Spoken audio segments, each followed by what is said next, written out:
सूरह हुजुरात इतनी जामे माने सूरत है।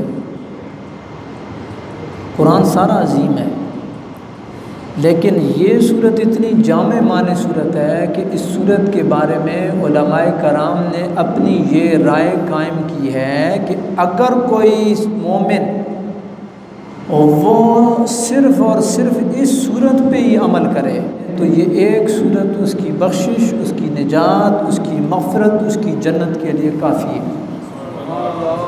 इतनी जामे माने सूरत है सूरह हुजुरात। व इन ताइफ़तान मिनल मुअमिनीन इक़्ततलू फ़अस्लिहू बैनहुमा, मोमिनों के दो गरोह आपस में लड़ पड़े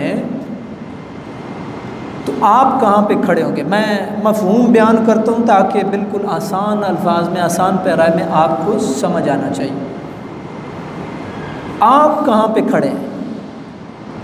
वइन ताइफ़तान मिनल मुअमिनीन इक़्ततलू फ़अस्लिहू बैनहुमा, आप एक ऐसी जगह पे खड़े हैं जहाँ से आप दोनों की सुलह करा सकें। ना आप इधर हो ना आप इधर हो, आप मिडल मैन की हैसियत से आपका ये किरदार होना चाहिए कि आप उन दो भाई हैं, दो कबीले हैं, दो घरों हैं, दो जमातें हैं, कोई भी है, ज़रूरी नहीं है कि दो घरों ही हो, दो भाई हो सकते हैं, दो कौमें हो सकती हैं, दो कबीले हो सकते हैं। इख्तिलाफ़ात का होना कोई अचंभे की बात नहीं है। इख्तिलाफ़ का होना कोई गैर फितरी बात भी नहीं है, ये भी ज़हन में रखिएगा। गैर फितरी नहीं है इख्तिलाफ़, ये फितरी अमल है।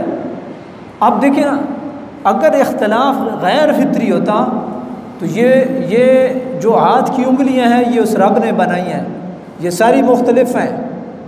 एक घर में पलने वाले बहन भाई, उनके मिजाज, उनकी तबीयत, उनकी सोच मुख्तलिफ होती है, इख्तिलाफ हो जाता है।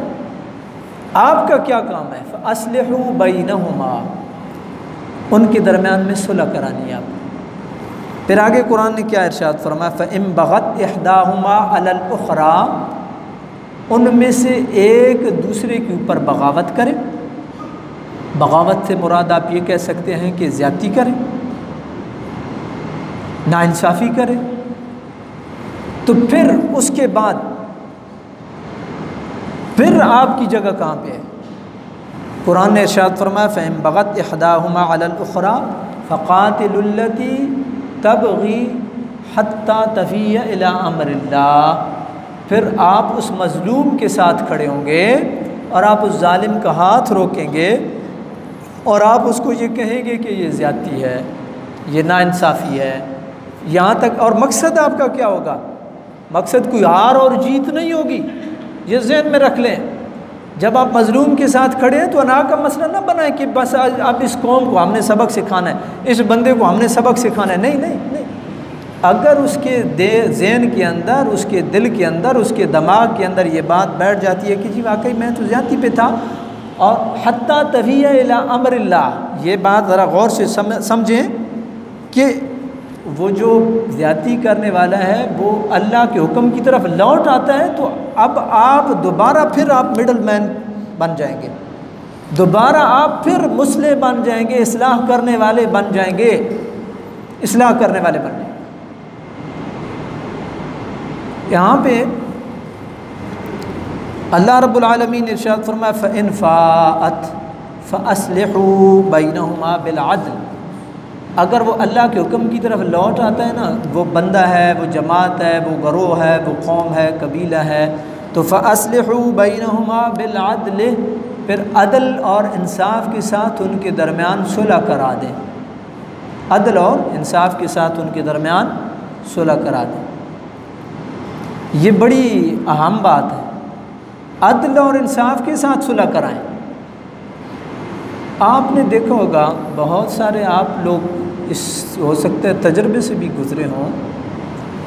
कई दफ़ा ऐसे होता है कि इख्तिलाफ़ात होते हैं तो एक आदमी ताकतवर होता है, दूसरा कमज़ोर होता है। अच्छा, कमज़ोर वो पंजाबी में कहते हैं डटे दो लत्ता और मारो। ये जो सुलह का तरीका है ना, ये ठीक नहीं है।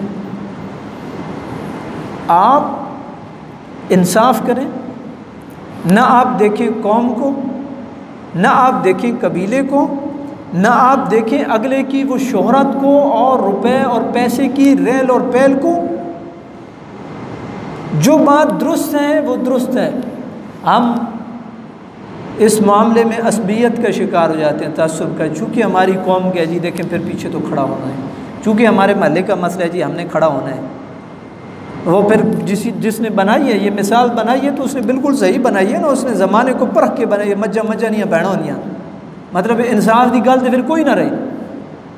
फिर कौम ही, आपने कौम की तरफदारी करनी है या आपने दीन की तरफदारी करनी है? आपने कबीले की तरफदारी करनी है या आपने दीन की तरफदारी करनी है? आपने इंसाफ का बोलबाला करना है। आपने अपने महल्ले को नहीं देखना है, आपने अपनी कौम और कबीले को नहीं देखना है, आपने अगले के ज़ोर को और उसके रुपए और पैसे के या उसके रोब को और उसके स्टेटस को नहीं देखना है। आपने तो ये देखना है कि अगर ज़्यादती पे है तो वो मलिक साहब है, चौधरी साहब है, राजा साहब है, जो भी है वो ज़्यादती पे है, बस बात ख़त्म है।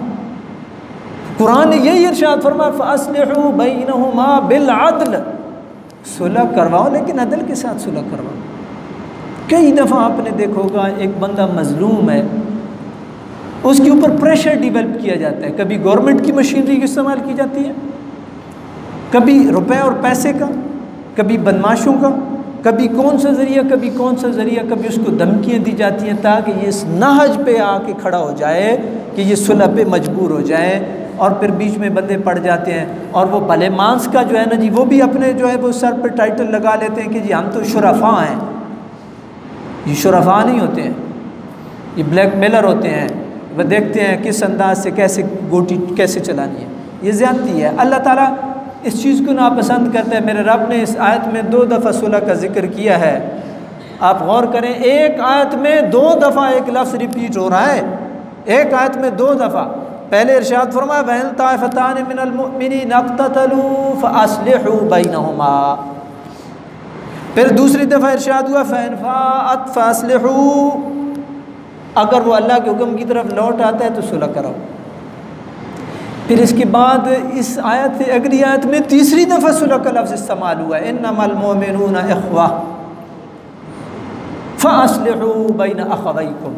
गौर करें सुलह का कितना अजीम दर्जा है, कितना अजीम मर्तबा है, कितना उसका एक एक कि 2 आयात में अल्लाह रब्बुल आलमीन 3 दफ़ा एक लफ्ज़ को बार बार कह रहा है सुलह कराओ, सुलह कराओ, सुलह कराओ। तो इसकी कोई हैसियत होगी ना, ये तो रब का कलाम है ना, ये कोई मैं तो नहीं हूँ ना कि अगले जो जुमले ज़बान पे नहीं चढ़ रहे हैं तो पिछले कोई रिपीट कर दिया, फिर नहीं चढ़ रहे तो फिर रिपीट कर दिया, फिर ज़बान पे नहीं है तो फिर ही रिपीट कर दिया। या मुकर्रर होता है, उसका अंदाज़ होता है कि वो बार बार जो है ना वो तफन्नुन तबा के लिए जो जुमलों को एक ही तरह के जुमले इस्तेमाल करते हैं। ये तो रब का कुरान है ना और इसका एजाज़ है। और गौर करें कि 3 दफ़ा 2 आयात में 3 दफ़ा एक लफ्ज़ के रिपीट होने का मतलब क्या है? मतलब यह है कि ये कोई बड़ा अजीम काम है, ये कोई छोटा काम नहीं है, ये बड़ा अजीम काम है। लड़ाई तो हर कोई कर लेता है, गिरबान से तो हर कोई पकड़ लेता है, गालम गलोच तो हर कोई कर लेता है। वो बंदा तो वो मज़े का वो होता है कि जो गाली सुन के भी कहे कोई बात नहीं है, मैं सुलह करूँगा, गाली सुन के कहे, कोई गिरबान से पकड़े उसको कहे कोई बात नहीं है, मैं सुलह करूँगा, मेरा काम है सुलह करा। ये बड़ी बुनियादी चीज़ होती है, बहुत बुनियादी। अल्लाह रब्बुल आलमीन ने इरशाद फरमाया इन्नमल मुमिनूना इख़्वा, मुसलमान आपस में भाई भाई हैं। फ़अस्लिहू बैन अख़वैकुम, अपने भाइयों में सुलह कराया करो। फ़अस्लिहू बैन अख़वैकुम। इसके बाद एक और लफ्ज़ इस्तेमाल हुआ, पहले मैंने आपको बताया फ़अस्लिहू बैनहुमा बिलअद्ल, सुलह कराओ लेकिन अदल के साथ। यहाँ सुलह के बाद एक और लफ्ज़ इस्तेमाल हुआ है, आप ज़रा गौर कीजिएगा। फ़अस्लिहू बैन अख़वैकुम, भाइयों के दरमियान में सुलह कराओ। वत्तक़ुल्लाह, अल्लाह से डरो, अल्लाह से डरो। तो अगर इसको आप थोड़ा सा और खोलते हैं तो इसका मतलब ये है कि कहीं झोंक ना मारो, अल्लाह से डरो। पंजाबी थोड़ी जी गल कर रही है, निग्घी मार ना मारो किसी नू, ऐसे ना करो। ये कौन कह रहा है? वत्तक़ुल्लाह, अल्लाह से डरो। तुम इससे तो छुपा लोगे, इससे तो छुपा लोगे, लेकिन अल्लाह तो देख रहा है ना कि इस राज़ीनामे में, इस सुलह में कई दफ़ा ऐसे होता है कि चलो कोई नहीं, वक्ती तौर पे उन चूँकि फंस गए हैं, FIR हो गई है, लिहाजा जनाब सुलह कर लो, ठीक है ना, इसके बाद फिर इन्होंने जनाब दसेंगे, इंज भी होना है। नहीं, सुलह करनी है तो दिल से सुलह करो। वत्तकुल्लाह, अल्लाह से डरो। ये कुरान मजीद जो इस्लाह के बाद फिर वत्तकुल्लाह की टर्म इस्तेमाल कर रहा है ना, इसका कोई माना होगा ना, इसका कोई मकसद होगा। अल्लाह रब्बुल आलमीन ने इरशाद फरमाया, अल्लाह से डरो, लअल्लकुम तुरहमून, ताकि तुम्हारे ऊपर रहम किया जाए।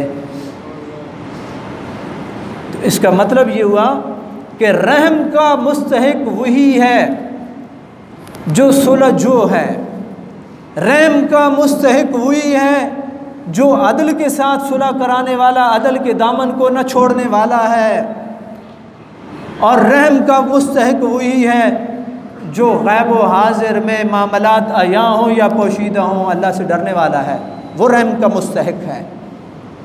ये तीन पहलू मद्देनज़र रखिएगा। रहम का मुस्तहिक वो जो सुलझो, रहम का मुस्तहिक वो जो अदल का दामन ना छोड़े, और रहम का मुस्तहिक वो जो गैब व हाजिर में दोनों सूरतों में मामलात आया हों या पोशीदा हों, अल्लाह से डरने वाला, फिर रहम का मुस्तहिक हो। अगर वो इन चीज़ों से आ रही है और वो फिर ये रहम की तवक्को रखता है, तो उसकी तवक्को अबस और बेकार है। इसलिए कि ये तो एक फितरी से अमल है कि जितनी ज़ोर से आप एक बाल को फेंकेंगे और दीवार के साथ मारेंगे, उतनी ज़ोर के साथ वापस आपकी तरफ पलटेगी। उसने पलटना है आपकी तरफ, वो पलटेगी। इसलिए इस बात को मद्देनज़र ज़रूर रखा जाए।